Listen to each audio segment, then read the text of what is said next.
सर्वमंगल मांगल्ये शिवे सर्वार्थ साधिके शरण्ये त्र्यंबके गौरी नारायणी नमोस्तुते। प्रिय भक्तों, आप सबको मेरा नमस्कार।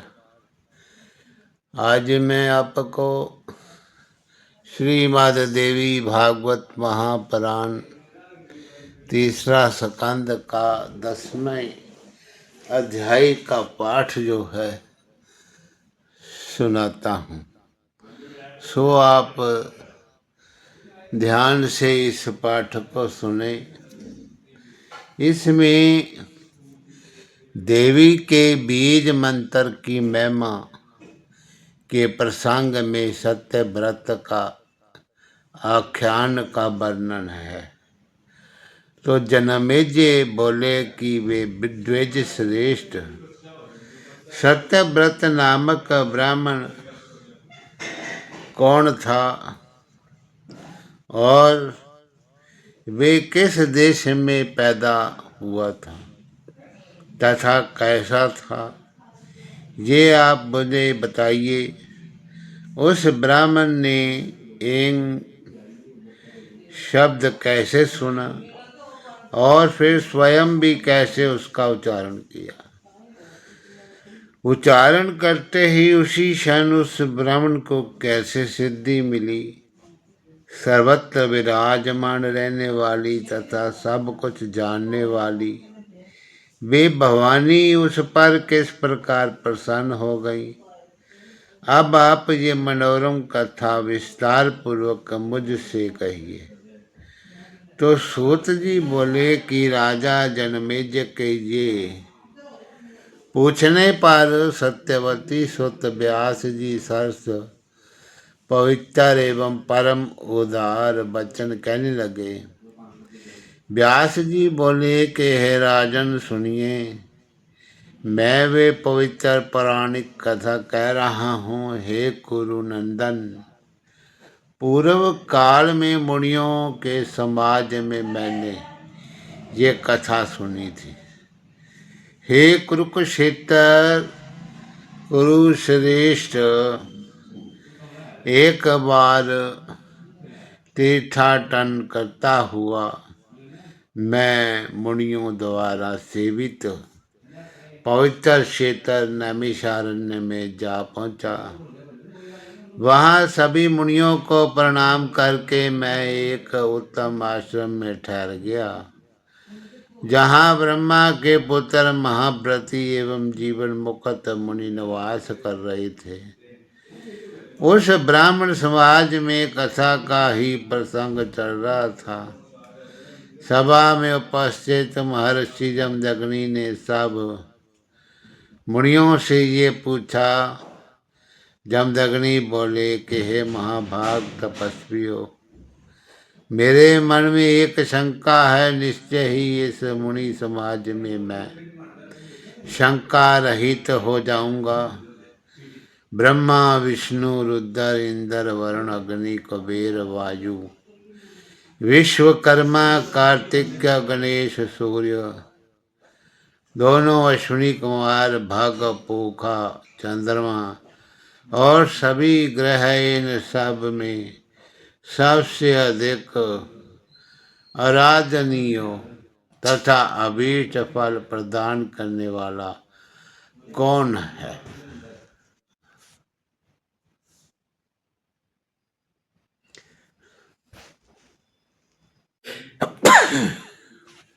इस प्रकार निरंतर वेदाभ्यास करते हुए वे बालक 12 वर्ष का हो गया, किंतु बड़ी भांति संध्या वंदन करने तक की विधि भी नहीं जान पाया। सभी ब्राह्मणों तपस्वियों तथा अन्य लोगों की ये बात विस्तृत रूप से फैल गई कि देवव्रत का पुत्र महामूर्ख निकल गया। हे मुने, ये वे जहाँ कहीं जाता लोग उसकी हंसी उड़ाते थे, यहाँ तक कि उसके माता पिता भी उसे मूर्ख कहकर बुलाते थे और उसको कोसते निंदा करते थे।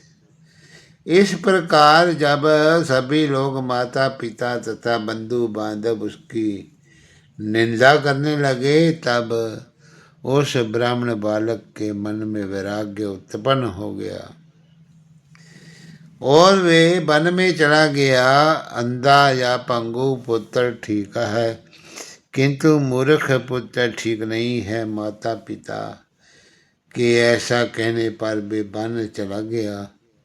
गंगा के किनारे एक उत्तम स्थान पर सुंदर पर्णकुटी बना के वे वनवासी का जीवन बिताने लगा और एक निष्ठ होके वही रहने लगा। मैं असत्य नहीं बोलूँगा, ऐसी दृढ़ प्रतिज्ञा करके ब्रह्मचार्य व्रत का पालन करते हुए वे उसी सुंदर आश्रम में रहने लगा। तो लोमश बोले कि हे जमदग्नि, वे उतथ्य वेदाध्ययन जप ध्यान तथा देवताओं की आराधना आदि कुछ भी नहीं जानता था। वे ब्राह्मण आसन प्राणायाम प्रत्याहार भी नहीं जानता था। वे भूत शुद्धि तथा कारण के विषय में भी कुछ नहीं जानता था और वे कीलक मंत्र जाप गायत्री नहीं जानता था। उसे सम्यक रूप से शौच स्नान विधि तथा आचमन तक ज्ञान नहीं था। वे ब्राह्मण प्राणाग्नि होतर वैश्वदेव अतिथि सत्कार संध्या बंदन समिधा तथा होम आदि के विषय में भी नहीं जानता था। तो प्रातः उठ करके वे किस तरह सामान्य रूप से दंत धावन करता, तत्पश्चात शूद्र की भांति बिना मंत्र बोले ही गंगा में स्नान कर लिया करता। दोपहर के समय वे अपनी इच्छा से फल लाकर उन्हें खा लिया करता था। तो उस मूर्ख भक्ष तथा अभक्ष का भी ज्ञान नहीं था, तो वहाँ निवास करने लगता। वे ब्राह्मण सदैव सत्य भाषण करता था और झूठ कभी नहीं बोलता था। उसकी इस सत्य निष्ठा से प्रभावित होके लोगों ने उस ब्राह्मण का नाम सत्य तपा रख दिया। तो वे ना तो कभी किसी का अहित करता था और ना ही अविहित कार्य ही करता था। वे यही सोचता हुआ निडर हो जाकर वे उस कुटी में सोता था और मेरी मृत्यु कब होगी, मैं इनमें दुख पूर्वक जी रहा हूँ। मुझ मूर्ख के जीवन को धिक्कार है, अतः अब मेरा शीघ्र मर जाना उत्तम है। तो देवों ने मुझे मूर्ख बनाया, इसके अलावा कोई अन्य कारण मुझे जान नहीं पड़ता।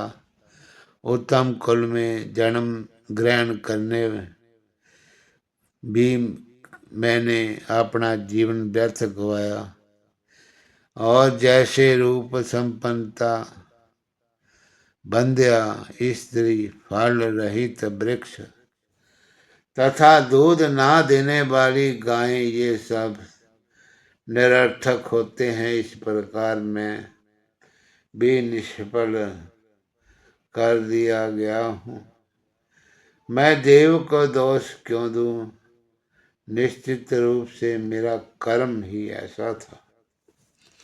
मैंने पुस्तक लिख के उसे किसी महात्मा ब्राह्मण को दान नहीं दिया मैंने, पूर्व जन्म में उत्तम विद्या का दान नहीं किया, इसीलिए प्रारब्धवश इस जन्म में मूर्ख और अधम ब्राह्मण हुआ हूँ। तो मैंने किसी तीर्थ में कोई तप नहीं किया, ना ही साधुओं की सेवा की ही, ना धन धान्य से मैंने ब्राह्मणों की पूजा भी नहीं की। इसी कारण मैं ऐसा दुर्बुद्धि हुआ था। मेरे साथ के बहुत से मुनि कुमार वेद शास्त्रों में पारंगत हो गए, किंतु मैं ना जाने किस दुर्विपाक से मूर्ख रह गया। मैं तप करना भी नहीं जानता, तब कौन सा साधना करूं। अब तो मेरा ये सब सोचना भी फजूल है, क्योंकि मेरा भाग्य ही अच्छा नहीं है। मैं भाग्योदय को ही सर्वोपरि मानता हूँ।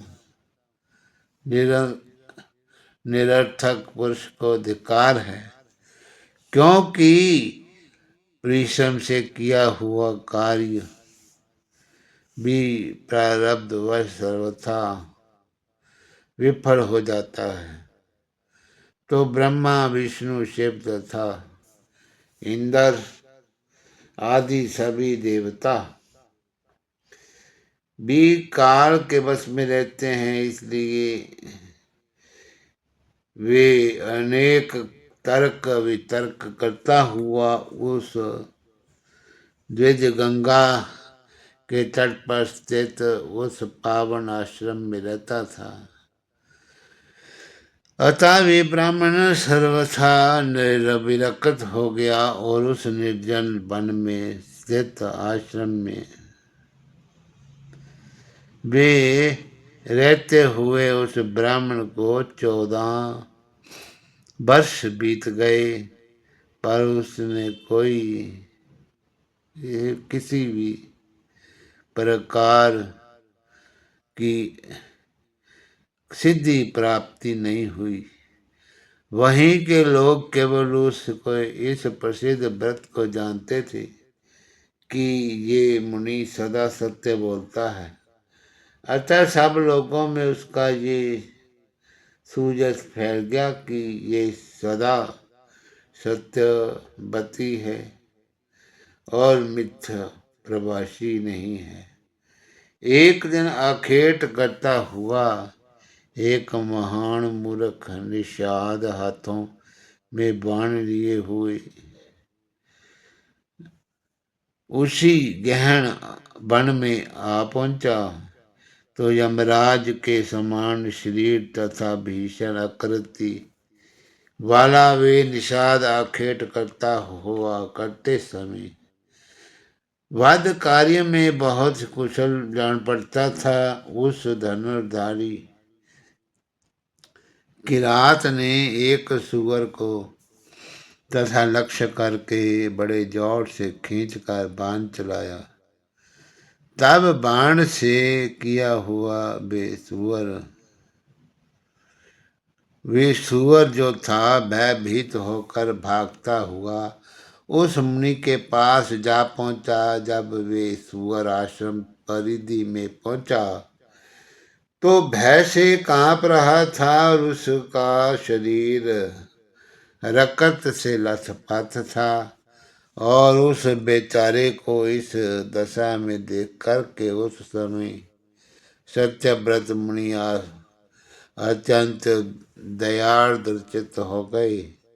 रकत से सराबोर होकर उस आहत सुअर को अपने आगोश में जाते देख कर के दया के अतिरिक्त कांपते हुए मुनि के बिंदु रहित सार रस्वत ब्राह्मण ए का उच्चारण किया।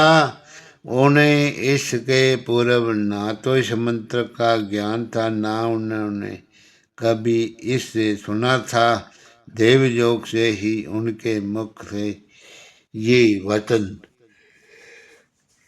निकल पड़ा। तो अब भी उन विमूढ़ को नहीं मालूम था कि ये सारस्वत बीज मंत्र है। वे महात्मा सत्य मुनि तो उस घायल सुअर के शौक में डूबे हुए थे।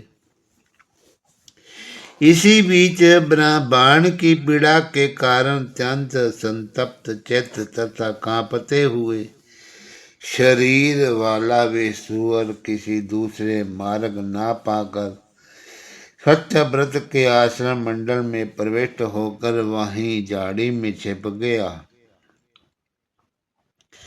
तो थोड़ी देर बाद कान तक खींचे हुए धनुष को धारण किए हुए दूसरे काल के समान विकराल देह वाला निखाद राज भी उसी सुअर को खोजता हुआ वे वहां निकला और मुनि के निकट आ पहुंचा। वहां कुशासन पर बैठे हुए अद्वितीय सत्यव्रत मुनि को देख करके वे व्याग्र प्रणाम करके उनके सामने खड़ा हो गया। पूछने लगा, द्विजराज, वे सुअर कहाँ चला गया? मैं आपके सत्य भाषण के प्रसिद्ध व्रत को जानता हूँ, इसलिए पूछता हूँ कि मेरे बाण से घायल हुआ वे सुअर किधर गया? मेरा सारा परिवार भूख से पीड़ित है। मैं उनकी सुधा शांति की इच्छा से ही यहाँ आया हूँ। हे विप्र, विधाता ने मेरी यही जीविका निर्धारित की है, तो इसके अतिरिक्त मेरा दूसरा और कोई भी साधन नहीं है। ये मैं सत्य कहता हूँ कि अच्छे बुरे किसी भी उपाय से अपने परिवार का पालन पोषण तो निश्चित रूप से करना ही चाहिए। आप सत्यव्रत हैं, अतः मुझे अब सत्य सत्य बता दीजिए कि मेरा सारा कुटुंब भूख से व्याकुल है। तो अतः हे विप्र, मैं आपसे पुनः पूछ रहा हूँ कि मेरे बाण से घायल वे सुअर किधर गया है? आप मुझे शीघ्र ही बता देवें। उस व्याग के इस प्रकार बार बार पूछने पर महात्मा सत्यव्रत मुनि बड़े असमंजस में पड़ गए और मन में सोचने लगे कि अब मैं क्या करूं जिससे कि मेरा सत्यव्रत भी नष्ट ना हो और मुझे ये भी ना कहना पड़े कि मैंने उसे नहीं देखा है। तो तुम्हारे बाण से घायल वे सुअर भाग गया, ये मिथ्या मैं कैसे कहूँ? और यदि इसे सच बता देता हूँ तो ये क्षुधा से आतुर होके बार बार सुअर को पूछ रहा है, अतः उसे खोज को और वे खोज करके वैसे ही मार डालेगा। वे सत्य वास्तविक सत्य नहीं है जिससे किसी जीव की हिंसा होती हो, तथा वे असत्य भी सत्य ही है। जो दया से युक्त हो, जिसके द्वारा प्राणियों का कल्याण हो, वही सत्य है, और जो इसके विपरीत है वे सत्य नहीं है।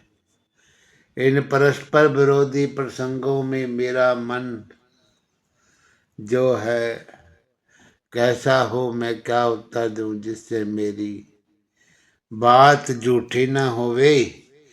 तो लोमश जी ने कहा कि हे ब्राह्मण देवता, ऐसा विचार करते हुए वे सत्य मुनि व्रत धर्म संकट में पड़ गए और व्याग को यथोचित उत्तर नहीं दे सके। बाण से